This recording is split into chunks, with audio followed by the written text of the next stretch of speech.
Would you mind telling us about your first flip? What did that look like, the first flip?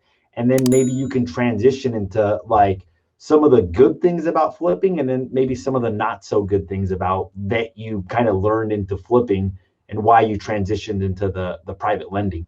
Sure. I mean, it's going back about 12 years now, so I don't remember all the details of the first one, but everything went fairly smooth. There's always a little more headache than you realize, but it was overall a good experience. It was just a standard single family home, entry level, which back then prices were down so much. You're talking about maybe 100,000, 150,000. I don't recall exactly, but it was overall a good and profitable experience.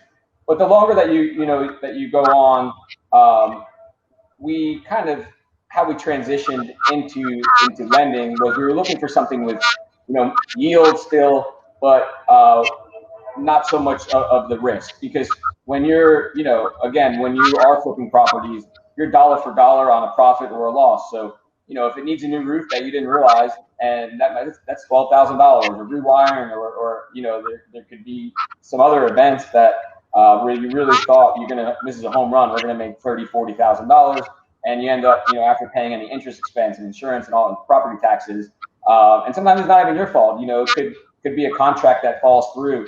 You have it marketed, you get under contract. Hey, now it's a 40-day waiting process, and the lender on the 38th day says, oh, they bought too much stuff at Best Buy last week, we're going to have to cancel the funding. And that's we see a lot of that on the lending side as lenders as well, and we try to help facilitate those deals to get closed. But it takes a lot of manpower. You have to run a lot of crews. Those crews, there could be theft amongst them. There could be theft on the job site, or just people not showing up and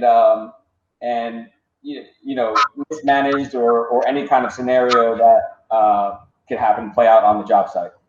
Yeah, not only that, like the longer it takes, the less profitable it is sometimes, because you've got all these holding costs as well too.